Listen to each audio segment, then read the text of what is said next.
My father was, he is on the left here, my father was officer of the General Staff of the Soviet Army. He was inspector of land forces, Soviet troops stationed in countries like Mongolia, Cuba, East European countries. This is the picture taken at the entrance of my Institute of Oriental Languages. It's a part of Moscow State University. As every Soviet student, I was, quote-unquote, volunteering for harvesting grain in Kazakhstan. By the end of my training in school, I was recruited by the KGB. This picture was taken on that day, and you can see again how happy it feels to be recruited by the KGB. Pay special attention to number of bottles on the table. One of my functions was to keep foreign guests permanently intoxicated the moment they land at Moscow airport.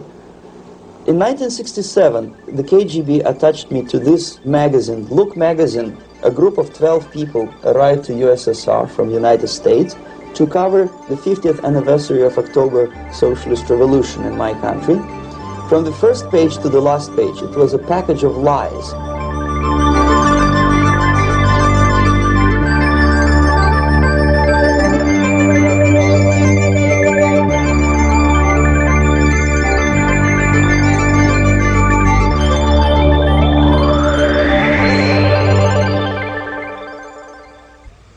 Our conversation is with Mr. Yuri Alexandrovich Bezmenov.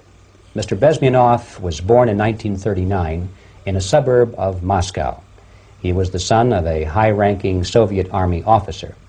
He was educated in the elite schools inside the Soviet Union and became an expert in Indian culture and Indian languages. He had an outstanding career with Novosti, which was the, and still is, I should say, the press arm or the press agency of the Soviet Union. It turns out that this is also a front for the KGB. One of his interesting assignments was to brainwash foreign diplomats when they visited Moscow. And he'll tell us a little bit about how they did this and how they planted information which eventually wound up in the press of the free world. He escaped to the West in 1970 after becoming totally disgusted with the Soviet system, and he did this at great risk to his life. He certainly is one of the world's outstanding experts on the subject of Soviet propaganda and disinformation and active measures. Mr. Bezmenov, I'd like to begin by having you tell us a little bit about some of your childhood memories. Well, the most vivid memory of my childhood was Second World War, or to be more precise, the end of the Second World War, when all of a sudden United States, from a friendly nation, which helped us to defeat Nazism, turned overnight into a deadly enemy. And it was very shocking because all newspapers were trying to present an image of belligerent, aggressive American imperialism. Most of the things that we were taught is that United States is aggressive power, which is just about to invade our beautiful, free, socialist country, that American CIA is dropping Colorado beetles on our beautiful potato fields to eliminate our crops, and each schoolboy had a picture of Colorado bug on the back page of his notebook, and we were instructed to go into collective fields to search for those little Colorado bugs. Of course we couldn't find any, neither we could find many potatoes, and that was explained again by the encroachments of the decadent imperialist power. The anti-American paranoia, hysteria in the Soviet propaganda was to such of such a higher degree that many less skeptical people or less stubborn would really believe that United States is just about to invade our beautiful motherland, and some secretly hope that it will come true. That's interesting. Yes. Well, getting back to life inside the Soviet Union or inside communist countries in general, in this country, at the university level primarily, we read and hear that the Soviet system is different from ours, but not that different, and that there is a convergence developing between all of the systems of the world, and that really doesn't make an awful lot of difference what system you live under, because you have corruption and dishonesty and tyranny and all that sort of thing. From your personal experience, what is the difference between life under communism and life in the United States? Well, life is obviously very much different for simple reason that the Soviet Union is a state capitalist economically. It's a state capitalism where an individual has absolutely no rights, no value, his life is nothing, it's just like an insect. He is disposable, whereby in the United States even the worst criminal is treated as a human being, he has a fair trial, and some of them capitalize on their crimes. They publish their memoirs in their prisons and get handsomely paid by your crazy publishers. The differences, of course, in the daily life are very various, depending on whom we are talking about. In my own private life, I never suffered from communism simply because I was brought up in a family of high-ranking military officer. Most of the doors were open for me. Most of my expenses were paid by the government, and I never had any troubles with the authorities or with the police. So, in other words, I would say I enjoyed, or I had good reasons to enjoy all the advantages of so-called socialist system. Mm-hmm. My main motivations to defect had nothing to do with affluence. It was mainly moral indignation, moral protest, rebellion against the inhuman methods of the Soviet system.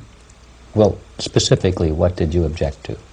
I objected, first of all, against oppression of my own dissidents and intellectuals. And that was the most disgusting thing that I witnessed as a young man, young student, who was brought up a very troublesome period in our history, from Stalin to Khrushchev, from total tyranny and oppression to some kind of liberalization. Second, when I started working for the Soviet embassy in India, to my horror, I discovered that we are millions times more oppressive than any colonial or imperialist power in the history of mankind.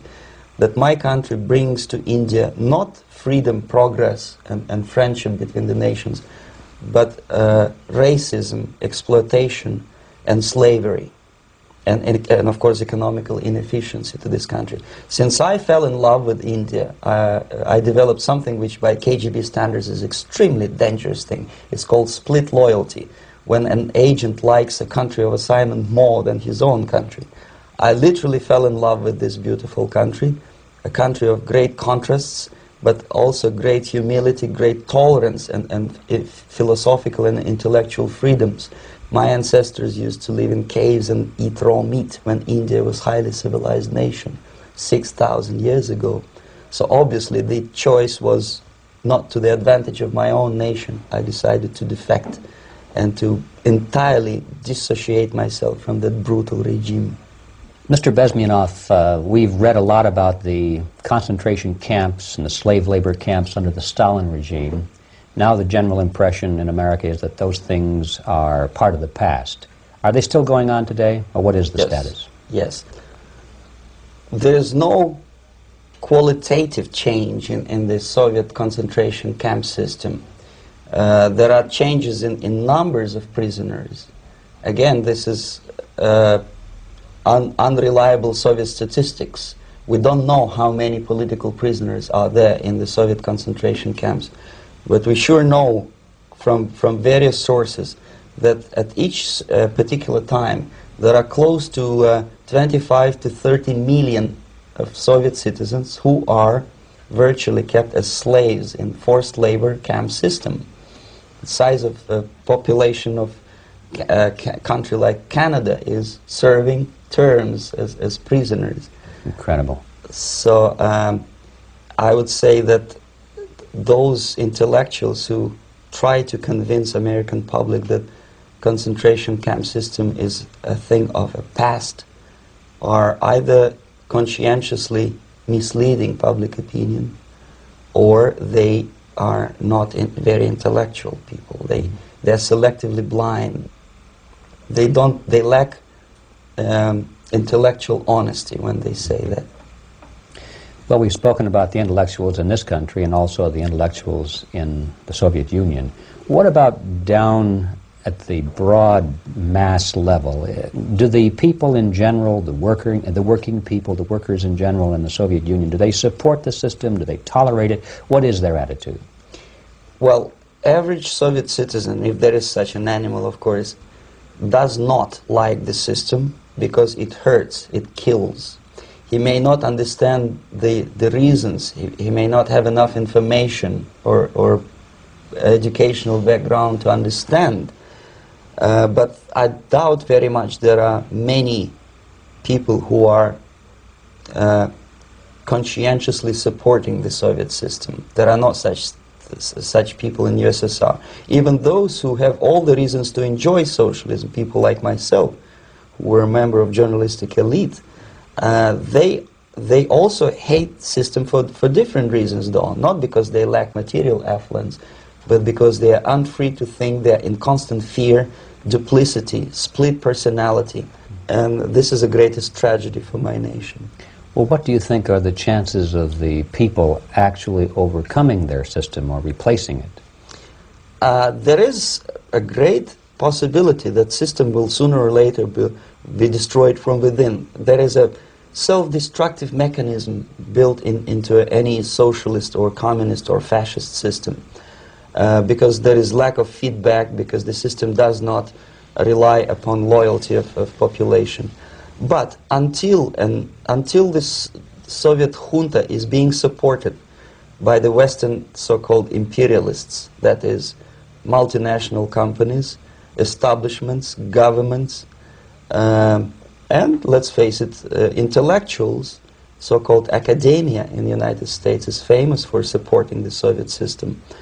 As long as the Soviet junta will keep on receiving credits, money, technology, grain deals, and political recognition from all these traitors of democracy or freedom, there is no hope, there is not much hope for changes in my country, and the system will not collapse by itself simply because it's being nourished by so-called American imperialism. This is the greatest paradox in history of mankind, when capitalist world supports and actively nourishes its own destroyer, destructor. I think you're trying to tell us something. Oh, in yes. This country. I'm trying to tell you that it has to be stopped unless you want to end up in Gulag system and enjoy all the advantages of socialist equality, working for free, catching fleas on your body, sleeping on the planks of plywood in Alaska this time, I guess. That's where Americans will belong, unless they will wake up, of course, and force their government to stop aiding Soviet fascism. Well, you told us a moment ago why you left the system. I'd like to hear the details of how you did it. It must have been a very dangerous thing. It was not so dangerous, it was crazy. First of all, because defecting in India is virtually impossible, thanks to very strong pressure from the Soviet government. Excuse me, you were in India on assignment at that time? Yes, I was working for the Soviet embassy in New Delhi as a press officer. And defecting for a Soviet diplomat is next to impossible. It's a suicide, as I said, because a great friend Indira Gandhi pushed a law through parliament which says, and I quote, "No defector from any country has a right of political asylum in any embassy on the territory of Indian Republic," which is a masterpiece of hypocrisy. No other defector but a Soviet one needs a political asylum. So, knowing that perfectly well, I planned a craziest possible way to defect. I studied counterculture in India. There were thousands of young American boys and girls with no shoes, long hair, smoking hash and marijuana, studying sometimes Indian philosophy, sometimes simply pretending that they study. And they greatly annoyed Indian police, and they were laughing stock of Indians because obviously they were good-for-nothing students. I studied carefully where they congregate, what routes they travel, what language they speak, what do they smoke. And one day I simply joined a group of hippies to avoid detection of Indian police. I was dressed as a typical hippie with blue jeans, long kameez shirts, with all kind of nice decorations like beads, long hairs, I bought a wig because for several weeks I had to turn myself from a conservative Soviet diplomat into a very progressive American hippie. And that was the only way that I could avoid detection. It was very interesting experience, but it was necessary because from my own knowledge as a member of Soviet embassy staff, I knew that there were many cases when Soviet defectors were betrayed by Indian police, and also some Western embassies played a very dirty role in betraying the Soviet defectors. According to our information, they were some, I wouldn't call them double agents, but simply immoral people working for this for the United States embassy, and confiding in people like this would be a suicide. So I had to be extremely careful. I could not trust anyone, and that was the reason for such a crazy way to defect. Well, had you been caught in the act of trying to get out, what would have happened to you? Oh, most likely I would end up in concentration camp, or depending on the situation and on the whim of some bureaucrat in KGB, maybe even executed. This is normal practice, quietly, of course, not publicly. But that would be the end of my defection, of course. Well, when did you finally make it to the United States? In 1970, after about 6 months of debriefing in Athens by the CIA, and I presume FBI too, they let me go first to Germany, then to Canada. That was my decision. I had to change my identity to protect my family and my friends in USSR. And also I was a little bit paranoid, knowing that both Soviet KGB and probably some double agents within the American system may be after me. So I wanted to settle down as far away as possible. I requested CIA to give me some kind of new identity and just let me go on my own. And I settled in Canada. I was a student.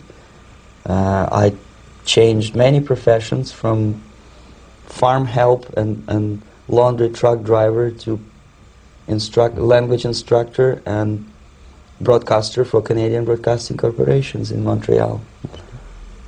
Well, have you had any threats on your life or any yes. unpleasant in about 5 years, KGB eventually discovered that I am working for Canadian Broadcasting. I made a very big mistake. I started working for overseas service of CBC, which is similar to Voice of America, in Russian language. And of course, monitoring service in USSR picked up every new voice.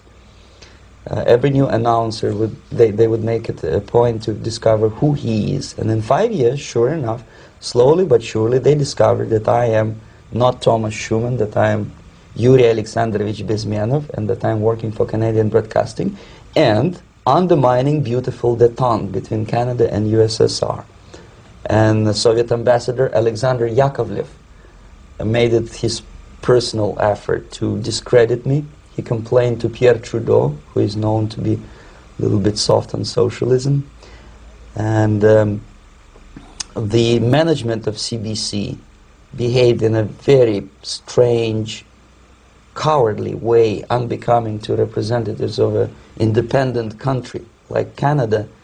They listened to every suggestion that Soviet ambassador gave, and they started shameful investigation, analyzing content of my broadcasts to USSR. And sure enough, they discovered that some of my statements were probably would be offending to the Soviet Politburo. So I had to leave my job. And of course, subtle intimidations. They would say something like, please cross the street carefully because, you know, traffic is very heavy in Quebec. And fortunately, I know about the psychology and the logic of activity of the KGB, and I never allowed myself to be intimidated. This is the worst thing. This is what they expect a person, a defector, to be intimidated. Once they spot that you are scared, they keep on developing that line And then eventually you either have to give up entirely and work for them, or they neutralize you. They would definitely stop all kind of political activity, which they failed to do in my case, because I was stubbornly working for the Canadian Broadcasting. And in response to their intimidations, I said that, look, this is a free country, and I am as free as you are. And I also can drive very fast. And gun control is not yet established in Canada, so I had a couple of good shotguns in my basement. So welcome to visit me someday with your Kalashnikov's machine guns. So obviously it didn't work. Intimidation didn't work. So they tried different approach, as I described. They approached on the highest level, on the level of Canadian bureaucracy. And on that level they were successful. On that level they were successful. On individual level they failed flat. Mr. Bezmenov has brought a series of slides with him that he has taken from the Soviet Union, and I think this is a good time to take a look at the slides. Yes. Now, the viewers will be able to see these slides as we talk about them. Yes, this is a collection of slides which are, some of them are snapshots from my family album, some of them are documents which I smuggled from the Soviet embassy, and some are reproductions from local mass media. I usually show them to establish my credibility as a defector. This is a picture of my native town, Mytishi, about 20 miles north from Moscow. Characteristically, there is a statue of Comrade Lenin in the central square. This is myself at the age of 7, again, characteristically, under the statue of Comrade Stalin, extending his friendly hand to peoples of the world. At that age, of course, I was still idealistically minded young communist, and I still believe that sooner or later things will go for better. But I realized that the system stinks, that something is fishy, and that ideology is fake.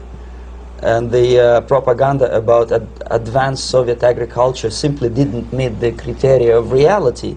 If they talk about abundance of food and there is none in the stores, there must be something wrong.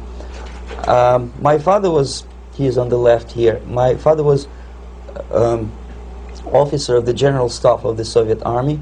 He was inspector of land forces, Soviet troops stationed in countries like Mongolia, Cuba, East European countries.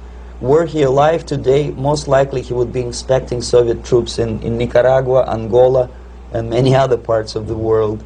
Fortunately, he died and he didn't see the disgrace, because deep inside he was a Russian patriot. He didn't like the idea of expanding Soviet military might, especially in the areas where we were not welcomed at all. Unlike many other military officers, he was reporting directly to the Minister of Defense, bypassing KGB and diplomatic service. In other words, he was a trusted military professional. And my impression that this type of people are much less hawkish and adventuristic than party bureaucrats in Kremlin. When American mass media describes Soviet military as potentially dangerous counterpart for Pentagon, I simply laugh, because I know better. I know that the most dangerous part of the Soviet power structures are not military at all. Most likely, if they come to power in my country, they'll be more sensible negotiators for nuclear disarmament and withdrawal of the Soviet troops from many parts of the world. But if someone from the party structure or the KGB structure were to give the orders for a military they have to obey, they yes, would follow because them. they are professional military. But they, you see, the triangle of power and hate in USSR is the party at the top, the party elite, the oligarchy of the party, then the military and the KGB at the bottom. They hate each other, and the most hated triangle, the most hated corner of the triangle is the Communist Party bureaucrats. They are the most adventuristic, senile megalomaniacs. They can start war, I wouldn't be surprised. Not the military. They know what war is. At least my father did. This is the picture taken at the entrance of my Institute of Oriental Languages. It's a part of Moscow State University. I graduated in 1963. And now, excuse me, which one were you on? I am on the right. You're on the right. And on the left is my my schoolmate Vadim Smirnov, who later was an apparatchik in the Central Committee of the Soviet Union Communist Party. What is an apparatchik? It's a functionary, something like civil service in British Empire. Someone who is never fired from the service. He stays there internally. He may not be promoted too high, but he's a dependable bureaucrat who will stay forever. I studied not only languages, but also history, literature, even music. I'm on this picture. I'm trying to learn how to play Indian musical instrument. I even tried to look like an Indian when I was second-year student. Not bad, right? Yes, actually it was strongly encouraged by the instructors in my school, because the graduates of my school were later on employed as diplomats, foreign journalists, or spies. As every Soviet student, I was quote-unquote volunteering for harvesting grain in Kazakhstan. This is the biggest agricultural blunder of the Soviet government. But I didn't have much choice, of course, because the communist motto borrowed from the Bible says, "Those who do not work shall not eat." And you can see me eating, therefore I was working, and you can see how happy I was about it. I went through a very extensive physical and military training, including the military games in areas, suburban areas of Moscow. And here, for example, we are on a tour in Arkhangelsk area. And by the end of my training in school, I was recruited by the KGB. This picture was taken on that day, and you can see again how happy it feels to be recruited by the KGB. Our conversation with Yuri Alexandrovich Bezmenov, who is a defector from the Soviet Union, a former propaganda agent for Novosti and the KGB, will continue after this message.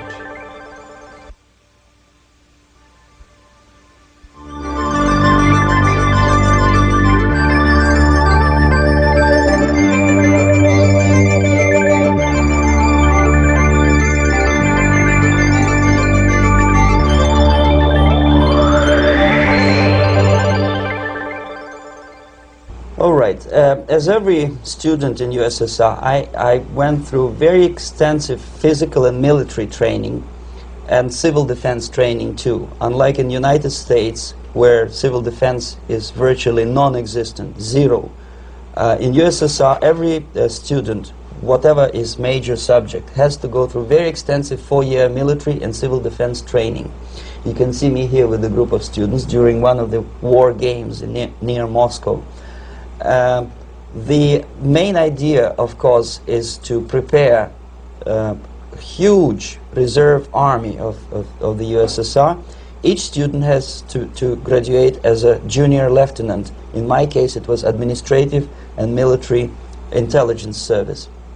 My first assignment was to India as a translator with the Soviet Economical Aid Group, building refinery complexes in Bihar state and Gujarat state.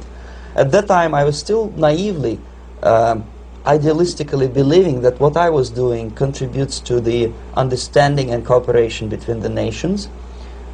It took me quite a number of years to realize that what we were bringing to India was a new type of colonialism, 1,000 times more oppressive and exploitative than any colonialism or imperialism in history of mankind. But at that time I was still hoping that, well, maybe it's not that bad, could be worse, and things may go for better. And I even tried to implement the beautiful Marxist motto, proletarians of all the countries unite. I tried to unite with a nice Indian girl, and I was fascinated by Indian culture, by the family life in this country. But obviously Communist Party had different plans for my genes, so I had to marry this beautiful Russian girl. In the span of my career, I married 3 times. Most of these marriages were marriages of convenience, on advice from the Department of Personnel. This is normal practice in USSR. When a Soviet citizen is assigned to a foreign job, he has to be married, either to keep family in USSR as hostages, or, if it's a convenience marriage like mine, so that the husband and wife are virtually informers on each other to prevent defection or contamination by decadent imperialist or capitalist ideas. In my case, I hated that girl so much that the moment I landed in Moscow, we were divorced, and I married later, second time.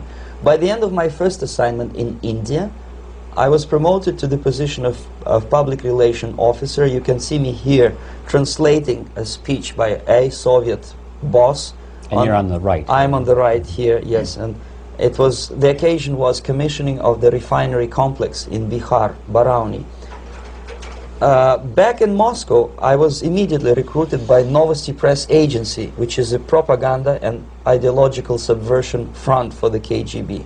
75% of the members of the Novosti are commissioned officers of the KGB. The other 25 are, like myself, co-opted agents who are assigned to specific operations. In this particular case, you can see me talking to students of Lumumba Friendship University in Moscow. This is a huge school under the direct control of the KGB and Central Committee, where future leaders of the so-called national liberation movements are being educated and selected carefully. And some of them have absolutely, this, for example, is a group of students from Lumumba. They don't look like students at all. They look more like military, and that's exactly what they were. They were dispatched back to their countries to be leaders of the so-called national liberation movements, or to be translated into normal human language, leaders of international terrorist groups. Another area of activity when I was working for the Novosti was to accompany groups of so-called progressive intellectuals, writers, journalists, publishers, teachers, professors of colleges. You can see me here in Kremlin. I'm second on the left, with a group of Pakistani and Indian intellectuals. Most of them pretended they don't understand that we are actually working on behalf of the Soviet government and the KGB. They pretended that they are actually being guests, VIP intellectuals, that they are treated according to their merits and their intellectual abilities. For us, they were just a bunch of political prostitutes to be taken advantage for various propaganda operations. Therefore, you can see perfectly well the senior colleague of mine on the left doesn't really have that much respect on his face, and myself with a very skeptical smile, typical KGB sarcastic smile, anticipating another victim of ideological brainwashing. This is how a typical conference in Novosti headquarters in Moscow looked like. Sitting in the middle is Boris Burkov, the then director of Novosti Press Agency, high-ranking party bureaucrat in the Department of Propaganda. I am standing next to a famous Indian poet, Sumitranandan Pant. He was famous because he was an author. He was the author of a famous poem titled Rhapsody to Lenin. That's why he was invited to USSR, and everything was paid by the Soviet government. Pay special attention to number of bottles on the table. This is one of the ways to kill the awareness or curiosity of foreign journalists.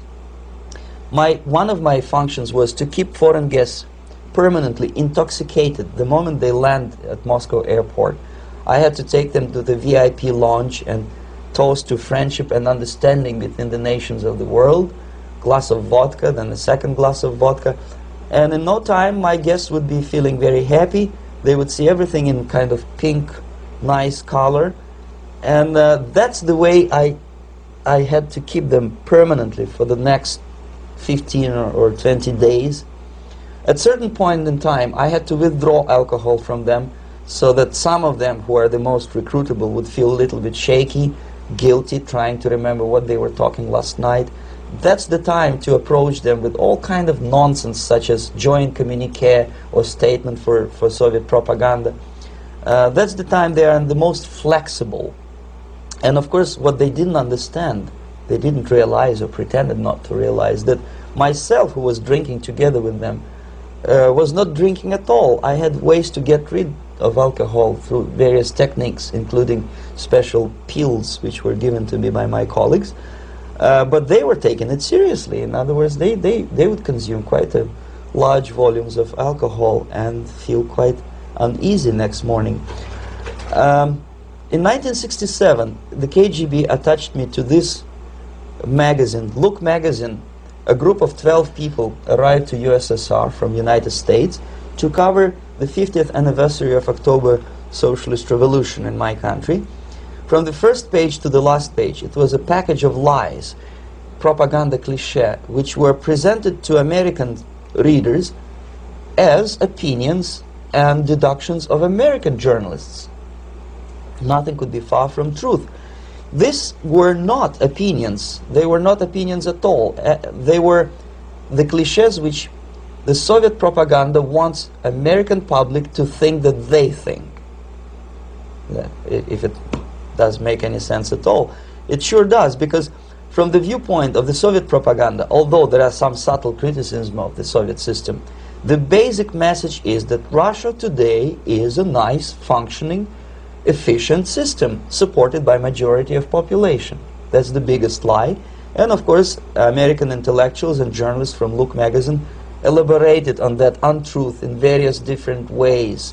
They intellectualized that lie. They found all kinds of justifications for telling lies to American public.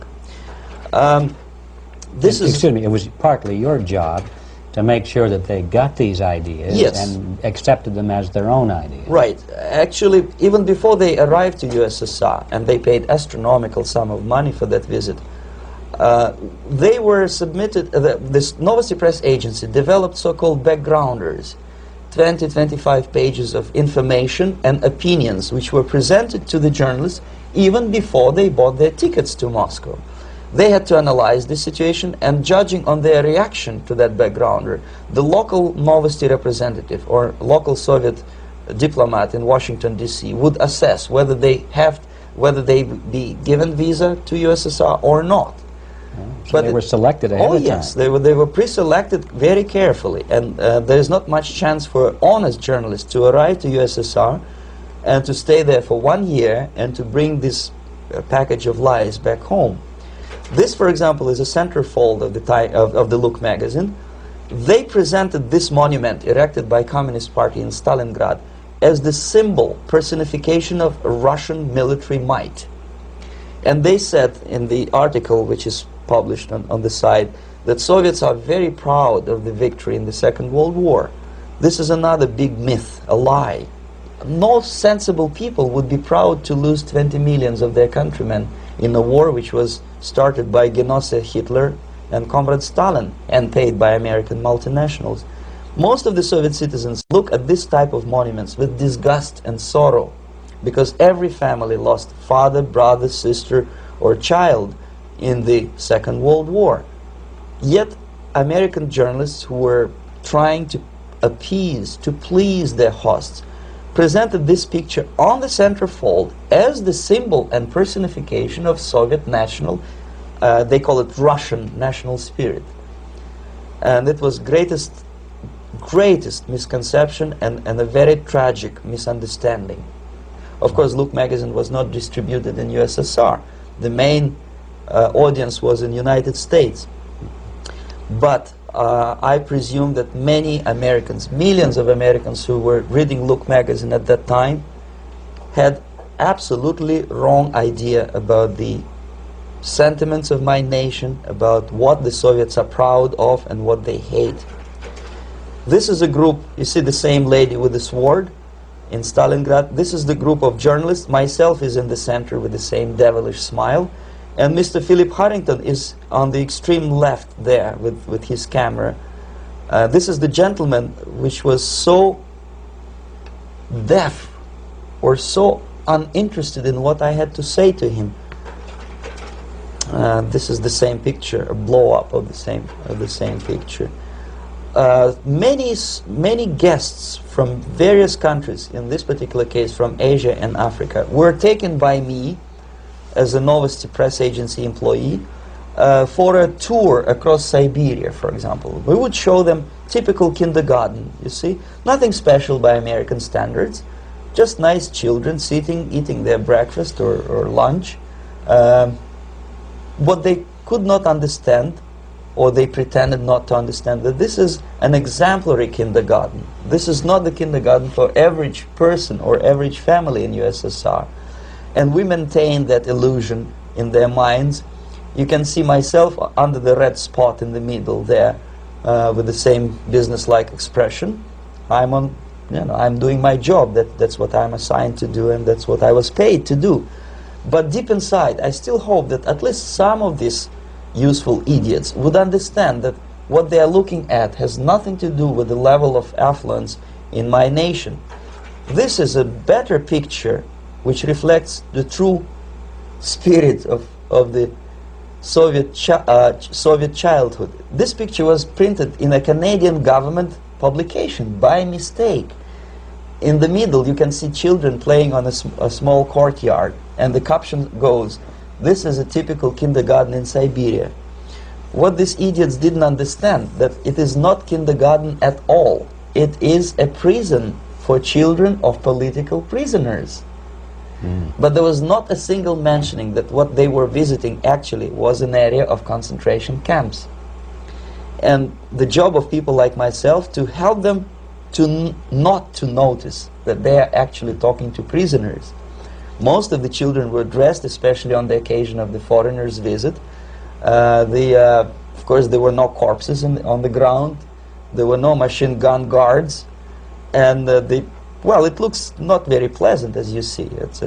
It looks dull, but obviously it does not create an impression that this is actually a prison. Well, did any of the journalists have the curiosity to ask about prisons and that kind of thing? Yes. They were in Siberia. This Yes. is what you associate. Yes, some of them asked questions, and naturally we would give them, for the stupid question, we give them stupid answer. No, there are no prisons in Siberia. No, most of the people who you see are free citizens of USSR. They are very happy to be here, and they are contributing to the glory of the socialist system.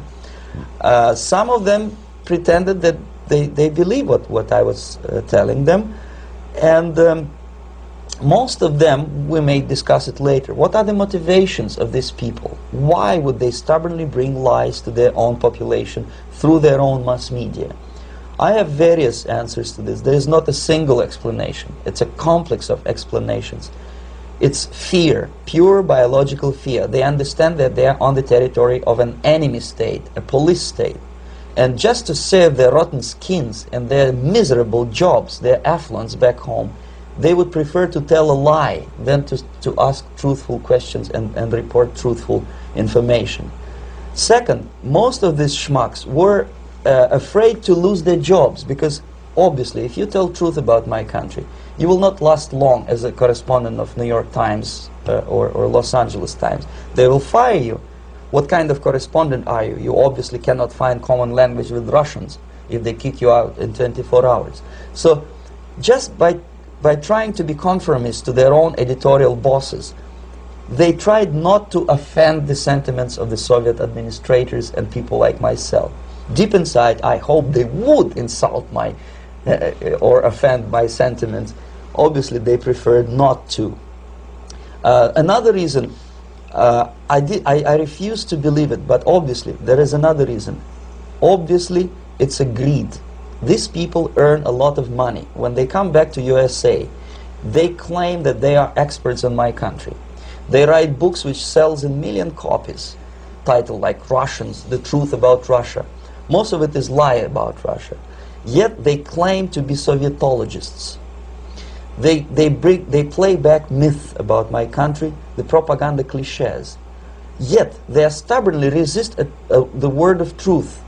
If a person like Solzhenitsyn is either defecting or kicked out of USSR, they try all their best to discredit him and to discourage him. I don't have much chance to appear on national network with a true story about my country. But a useful idiot like Hendrik Smith or Robert Kaiser, they are big heroes. They come back from USSR, they say, oh, we were talking to dissidents in Russia. Big deal. Soviet dissidents are chasing American correspondents in the streets, and they're cowardly escaping from these contacts. For some strange reason, if you want to know more about Spain, you refer to Spanish writers. If you want to learn more about French, you read French writers. Even about Antarctica, I bet you would read Penguins. Only about the Soviet Union, for some strange reason, you read Hendricks and Schmendricks and all kind of Kissingers, because they claim that they know more about my country. They know nothing, or next to nothing, or they pretend that they know more than they actually do. I would say they are dishonest people who lack integrity and common sense and intellectual honesty. They bring back all kind of stories like that. A kindergarten in Siberia. Omitting the most important fact, it's a prison for children of political prisoners. Another greatest example of monumental idiocy of American politicians. Edward Kennedy was in Moscow, and he thought that he is a popular, charismatic American politician who is easygoing, who can smile, dance at the wedding in Russian Palace of Marriages. What he did not understand, or maybe he pretended not to understand, that actually he was being taken for a ride. This is a staged wedding, especially to impress foreign media, or useful idiots like Ed Kennedy.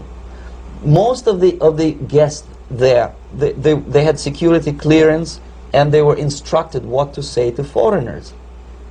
This is exactly what I was doing. You can see me in the same damn wedding palace in Moscow where Ed Kennedy was dancing here. You see, smiling. He thinks he's very smart.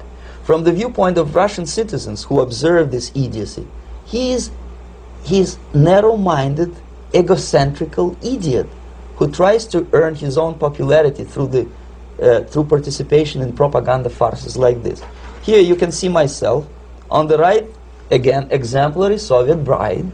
On the left, 3 journalists from various countries, Asia, Africa, and Latin America.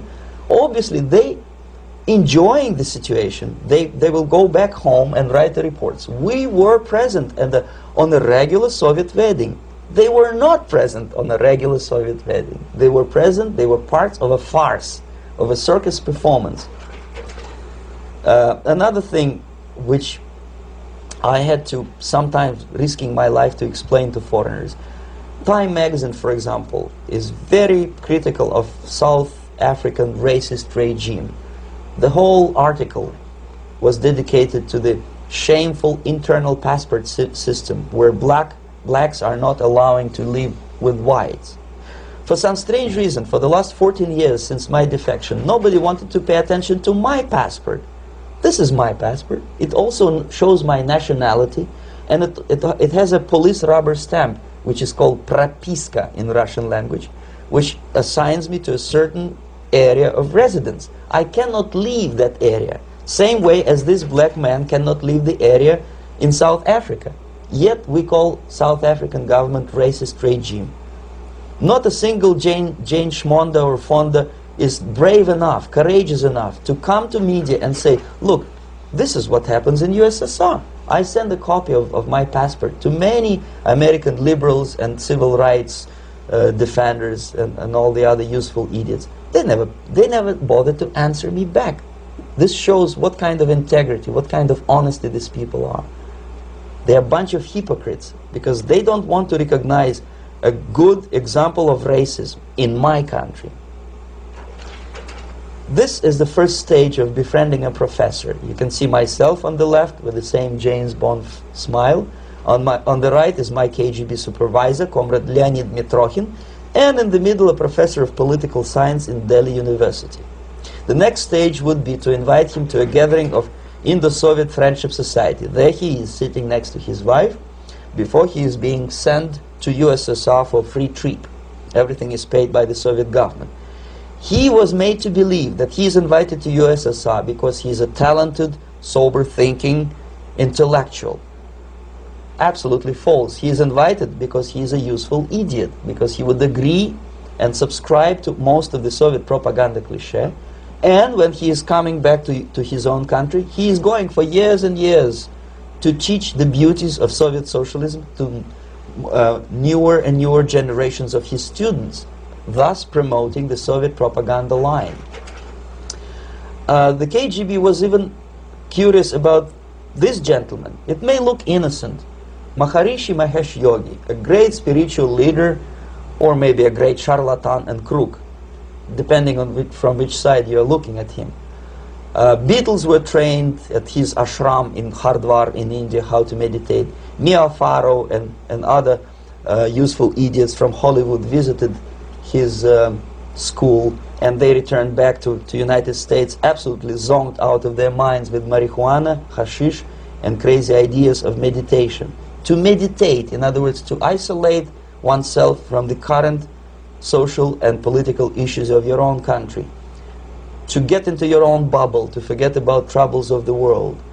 Obviously, KGB was very fascinated with such a beautiful school, such a brainwashing center for stupid Americans. I was dispatched by the KGB to check what kind of VIP Americans attend this school. That's you on the left. Yes, I'm on the left.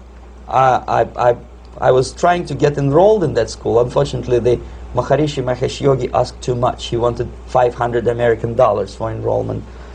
But my function was not actually to get enrolled in the school. My function was to discover what kind of people from United States attend this school.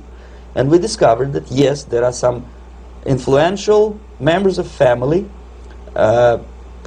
public opinion makers of United States who come back with the crazy stories about Indian philosophy. Indians themselves look upon them as idiots, useful idiots. To say nothing about KGB, who looked at them as extremely naive, misguided people. Obviously, a VIP, say a wife of a congressman, or a prominent Hollywood personality, after being trained in that school, is much more instrumental in the hands of manipulators of public opinion and KGB than a normal person who understands, who looks through this type of fake religious training. Why would they be more susceptible to manipulation? I just mentioned that because, you see, a person who is too much involved in introspective meditation. You see, if you carefully look what Maharishi Mahesh Yogi is teaching to Americans, is that most of the problems, most of the burning issues of today can be solved simply by meditating. Don't rock the boat. Don't get involved. Just sit down, look at your navel and meditate. And the things, due to some strange logic, due to cosmic vibration, will settle down by themselves. This is exactly what the KGB and Marxist-Leninist propaganda wants from Americans, to distract their opinion, attention, and mental energy from real issues of United States into a non-issues, into a non-world, non-existent harmony. Obviously, it's more beneficial for the Soviet aggressors to have a bunch of duped Americans than Americans who are self-conscious, healthy, physically fit, and alert to the reality. Maharishi Mahesh Yogi obviously is not on the payroll of the KGB. But whether he knows it or not, he contributes greatly to demoralization of American society. And he's not the only one. There are hundreds of those gurus who come to your country to capitalize on naivete and stupidity of Americans. It's a fashion. It's a fashion to meditate. It's a fashion not to be involved. So obviously, you can see that if KGB were that curious, if they paid my trip to Hardwar, if they assigned me to that strange job, obviously they were very much fascinated. They were convinced that that type of brainwashing is very efficient and instrumental in demoralization of the United States. Our conversation with Yuri Alexandrovich Bezmenov, who is a defector from the Soviet Union, a former propaganda agent for Novosti and the KGB, will continue after this message.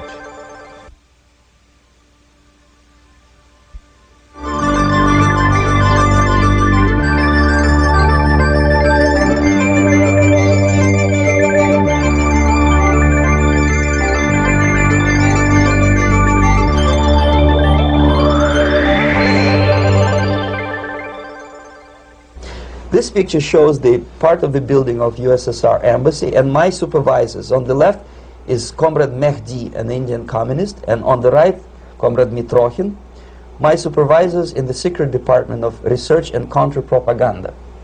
It has nothing to do with either research or counter-propaganda.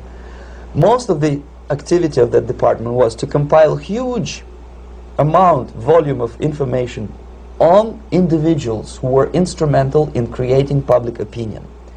Publishers, editors, journalists, actors, educationalists, professors of political science, members of parliament, representatives of business circles. Most of these people were divided roughly in two groups. Those who would toe the Soviet foreign policy, they would be promoted to the positions of power through media and public opinion manipulation.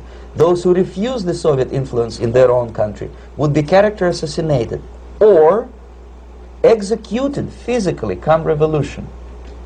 Same way as in the small town of Hue in South Vietnam, several thousands of Vietnamese were executed in one night when the city was captured by Viet Cong for only 2 days. And American CIA could never figure out how could possibly communists know each individual, where he lives, where to get him, and would be arrested in one night, basically in some 4 hours before dawn, put on a van, taken out of the city limits and shot. The answer is very simple. Long before communists occupied the city, there was extensive network of informers, local Vietnamese citizens, who knew absolutely everything about people who are instrumental in public opinion, including barbers and taxi drivers. Everyone who was sympathetic to the United States was executed. Same thing was done under the guidance of the Soviet embassy in Hanoi, and same thing I was doing in New Delhi. To my horror, I discovered that in the files where people were doomed to execution, there were names of pro-Soviet journalists with whom I was personally friendly. Pro-Soviet? Yes. They were idealistically minded leftists who made several visits to USSR, and yet the KGB decided that come revolution or drastic changes in political structure of India, they will have to go. Why is that? Because they know too much. Simply because, you see, the useful idiots, the leftists who are idealistically believing in the beauty of Soviet socialist or communist or whatever system, when they get disillusioned, they become the worst enemies. That's why my KGB instructors specifically made the point, never bother with leftists. Forget about these political prostitutes. Aim higher. This was my instruction. Try to get into large circulation, established conservative media. Rich, filthy rich movie makers, intellectuals, so-called academic circles. Cynical, egocentric people who can look into your eyes with angelic expression and tell you a lie. These are the most recruitable people, people who lack moral principles, who are either too greedy or to suffer from self-importance. They feel that they matter a lot. These are the people who KGB wanted very much to recruit. But to eliminate the others, to execute the others, don't they serve some purpose? Wouldn't they be the ones we rely on? They serve purpose only at the stage of destabilization of a nation. For example, your leftists in United States, all these professors and all these beautiful civil rights defenders, they are instrumental in the process of the subversion only to destabilize the nation. When their job is completed, they are not needed anymore. They know too much. Some of them, when they get disillusioned, when they see that Marxist-Leninists come to power, obviously they get offended. They think that they will come to power. That will never happen, of course. They will be lined up against the wall and shot.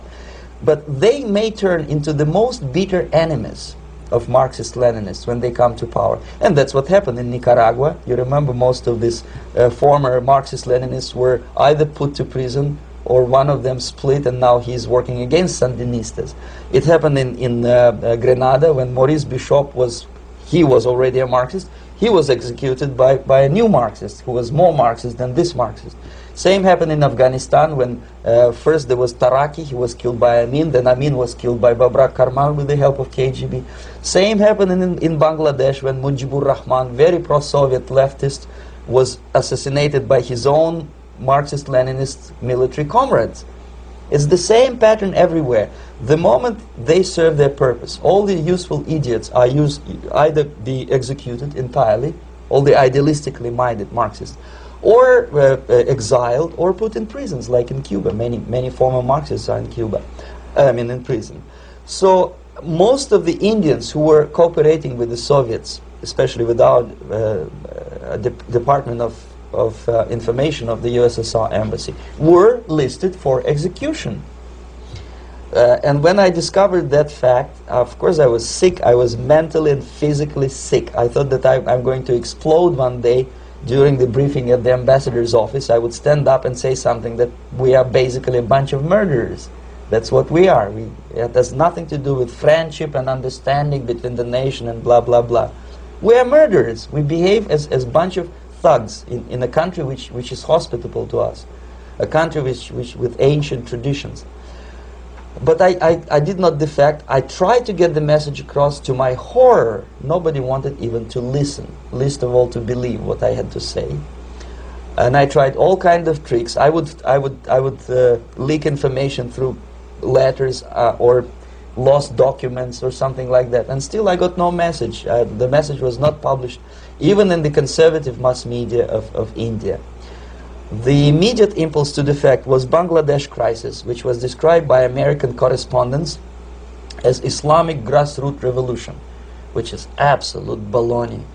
There was nothing to do with Islam, and there was no grassroots revolution. Actually, there are no grassroots revolutions, period.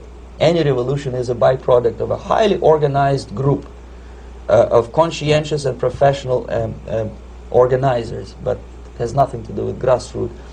In Bangladesh, it was nothing with grassroots. Most of the Awami League party members, Awami League means People's Party, were trained in Moscow in the High Party School. Most of the Mukti Fauj leaders, Mukti Fauj in Bengali means People's Army, same as SWAPO and all kind of liberation armies all over the world, the same bunch of useful idiots. They were trained at Lumumba University and various centers of the KGB in Simferopol, in Crimea, and in Tashkent. So when I saw that Indian territory is being used as a jumping board to destroy East Pakistan, I saw myself thousands of so-called students traveling through India to East Pakistan, through the territory of India, and Indian government pretended not to see what's going on. They knew perfectly well, the Indian police knew it, the intelligence department of the Indian government knew it, the KGB of course knew it, and the CIA knew it. That was most infuriating, because when I defected and I explained to the CIA debriefers they should watch out because East Pakistan is going to erupt any moment, they said I was reading too many James Bond novels. Anyway, so East Pakistan was doomed. One of my colleagues in the Soviet consulate in Calcutta, when he was dead drunk, he ventured into the basement to relieve himself, and he found big boxes which said printed matter to Dhaka University. Dhaka is the capital of East Pakistan. And since he was drunk and curious, he opened one of the boxes and he discovered not printed matter. He discovered Kalashnikov guns and ammunition in there. Anyway, it's a long story. When I saw the preparations for the invasion into East Pakistan, obviously I wanted to defect immediately. The only thing I couldn't at that time make up my mind when and where and how. One of the reasons, of course, you see, I was in love with India. I mentioned it before. I spoke the languages. I socialized with people. And I understood that I had to act fast unless I want this beautiful country to be permanently and irreparably damaged by our presence. One of the reasons not to defect was, as you can see, I was living in relative affluence. Who the hell in a normal mind would defect and do what? To be abused by your media, to be called McCarthyist and fascist and paranoid, or to drive a taxi in New York City? What for? What the hell for should I defect?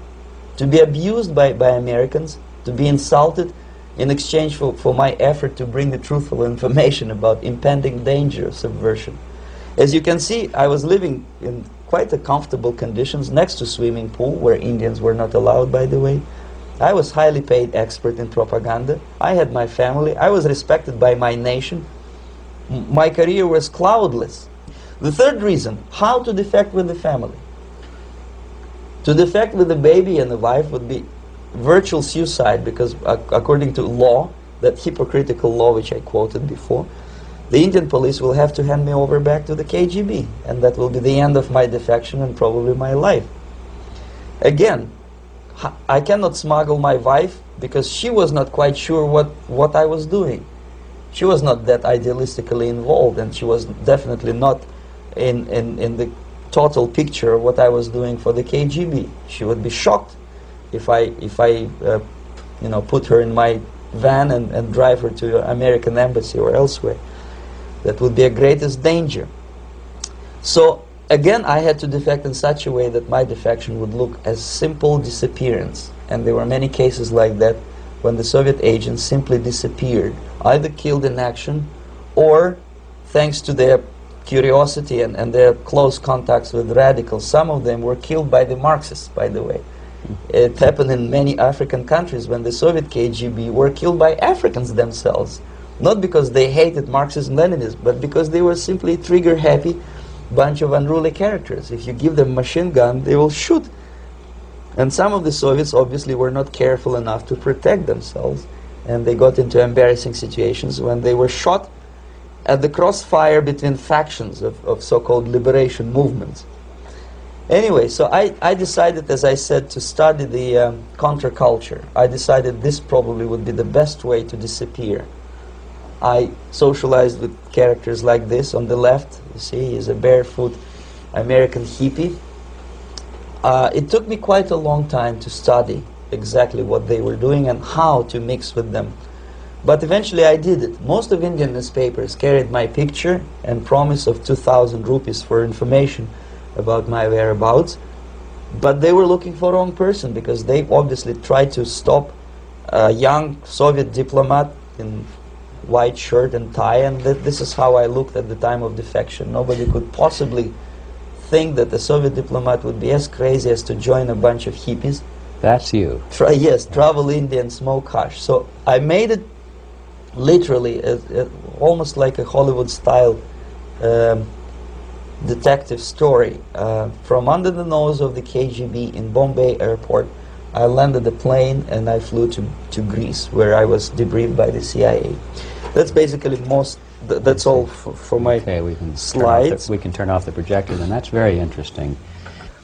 Well, you spoke several times before about ideological subversion. That is a phrase that I'm afraid some Americans don't fully understand. When the Soviets used the phrase ideological subversion, what do they mean by it? Ideological subversion is the process which is legitimate, overt, and open. You can see it with your own eyes. All you have to do, all American mass media has to do, is to unplug their bananas from their ears, open up their eyes, and they can see it. There is no mystery. There is nothing to do with espionage. I know that espionage intelligence gathering looks more romantic. It sells more deodorants through the advertising, probably. That's why your Hollywood producers are so crazy about James Bond type of thrillers. But in reality, the main emphasis of the KGB is not in the area of intelligence at all.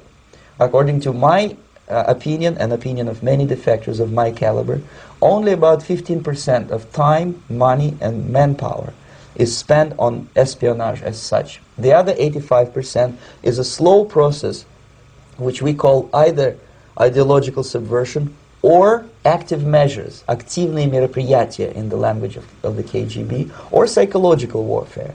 What it basically means is to change the perception of reality of every American to such an extent that despite of the abundance of information, no one is able to come to sensible conclusions in the interests of defending themselves, their families, their community, and their country. It's a great brainwashing process which goes very slow, and it's divided in 4 basic stages. The first one being demoralization. It takes from 15 to 20 years to demoralize a nation. Why that many years? Because this is the minimum number of years which requires to educate one generation of students in the country of your enemy.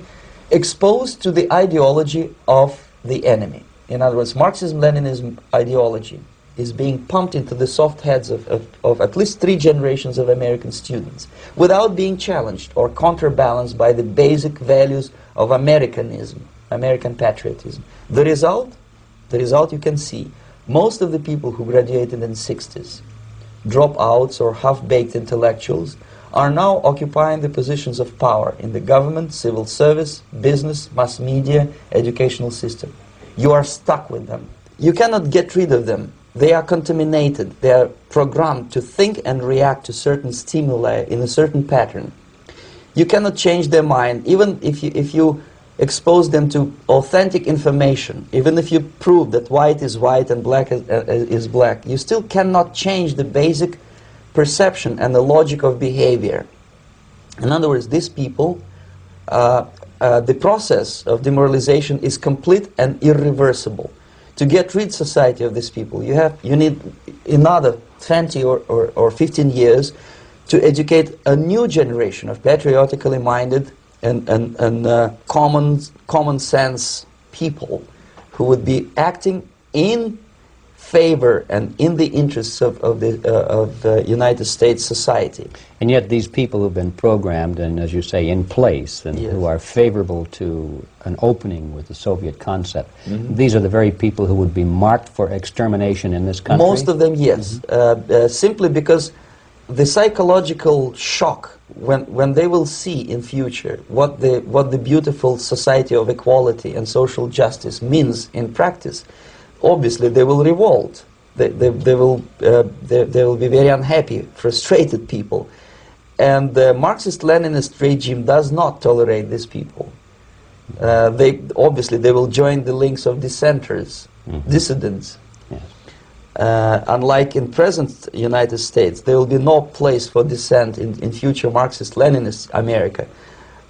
Here you can get popular like Daniel Ellsberg and filthy rich like Jane Fonda for being dissident, for criticizing your Pentagon. In future, these people will be simply squashed like cockroaches. Nobody is going to pay them nothing for their beautiful, noble ideas of equality. This they don't understand, and it will be the greatest shock for them, of course. The demoralization process in the United States is basically completed already. For the last 25 years, actually it's overfulfilled, because demoralization now reaches such areas where previously not even Comrade Andropov and all his experts would even dream of such a tremendous success. Most of it is done by Americans to Americans, thanks to lack of moral standards. As I mentioned before, exposure to true information does not matter anymore.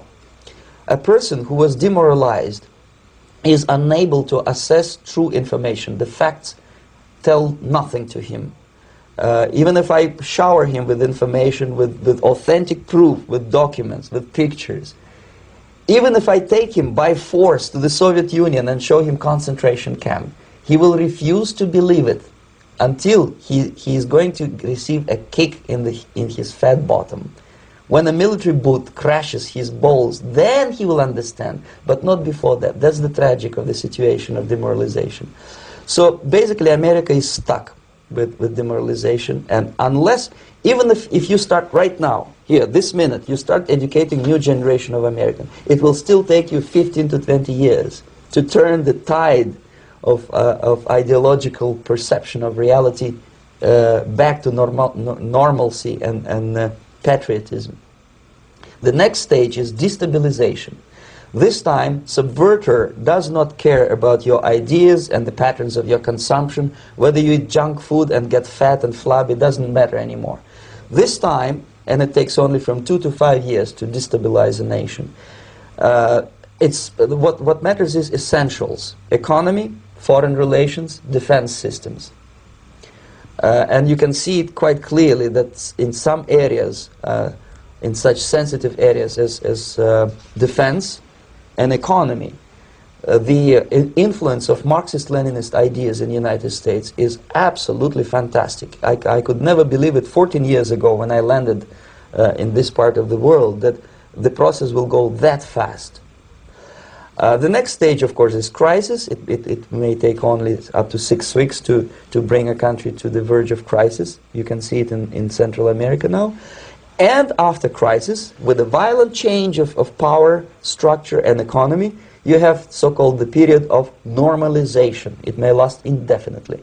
Normalization is a cynical expression borrowed from Soviet propaganda. When the Soviet tanks moved into Czechoslovakia in '68, Comrade Brezhnev said, "Now the situation in brotherly Czechoslovakia is normalized." This is what will happen in the United States if you allow all these schmucks to bring the country to crisis, to promise people all kind of goodies and the paradise on earth, to destabilize your economy, to eliminate the principle of free market competition, and to put a big brother government in Washington, D.C., with benevolent dictators like Walter Mondale, who will promise lots of things, never mind whether the promises are fulfillable or not. He will go to Moscow to kiss the bottoms of new generation of Soviet assassins, never mind. He will create false illusions that the situation is under control. Situation is not under control. Situation is disgustingly out of control. Most of the American politicians, media, and educational system trains another generation of people who think they are living at a peacetime. False. United States is in the state of war, undeclared total war against the basic principles and the foundations of this system. And the initiator of this war is not Comrade Andropov, of course. It's the system, however ridiculous it may sound, the world communist system, or the world communist conspiracy. Whether I scare some people or not, I don't give a hoot. If you are not scared by now, nothing can scare you. But you don't have to be paranoid about it. What actually happens now, that unlike myself, you have literally several years to live on unless the United States wake up. The time bomb is ticking. With every second, the disaster is coming closer and closer. Unlike myself, you will have nowhere to defect to, unless you want to live in Antarctica with penguins. This is it. This is the last country of freedom and possibility. Okay, so what do we do? What is your recommendation to the American people? Well, the immediate thing that comes to my mind is, of course, there must be a very strong national effort to educate people in the spirit of real patriotism, number one. Number two, to explain them the real danger of socialist, communist, whatever, welfare state, big brother government. If people will fail to grasp the impending danger of that development, nothing ever can help United States. You may kiss goodbye to your freedom, including freedoms to homosexuals, to prison inmate. All these freedoms will vanish, evaporate in 5 seconds, including your precious lives. The second thing, the moment at least part of United States population is convinced that the danger is real, they have to force their government. And I'm not talking about sending letters, signing petitions, and all this beautiful, noble activity. I'm talking about forcing United States government to stop aiding communism. Because there is no other problem more burning and urgent than to stop the Soviet military-industrial complex from destroying whatever is left of the free world. And it is very easy to do. No credits, no technology, no money, no political or diplomatic recognition, and of course no such idiocy as grain deals to USSR. The Soviet people, 270 millions of Soviets, will be eternally thankful to you if you stop aiding a bunch of murderers who sit now in Kremlin and whom President Reagan respectfully calls government. They do not govern anything, least of all such complexity as the Soviet economy. So basic, two very simple, maybe too simplistic answers or solutions, but nevertheless they are the only solutions. Educate yourself, understand what's going on around you. You are not living at the time of peace. You are in a state of war, and you have precious little time to save yourself. You don't have much time, especially if you are talking about young generation. There is not much time left for convulsions and sexual masturbation to the beautiful disco music. Very soon it will go, just overnight. If we are talking about capitalists or wealthy businessmen, I think they are selling the rope on which they will hang very soon. If they don't stop, if they cannot curb their unsettled desire for profit, and if they keep on trading with the monster of the Soviet communism, they are going to hang very soon. And they will pray to be killed, but unfortunately they will be sent to Alaska probably to manage industry of slaves. It's simplistic. I know it sounds unpleasant. I know Americans don't like to listen to things which are unpleasant.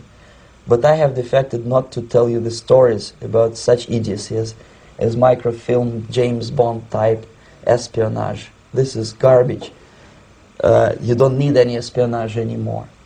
I have come to talk about survival. It's a question of survival of this system. You may ask me, what is it in for me? Survival, obviously, because unlike, as I said, I am now in your boat. If we sing together, we'll sing beautifully together. There is no other place on this planet to defect to.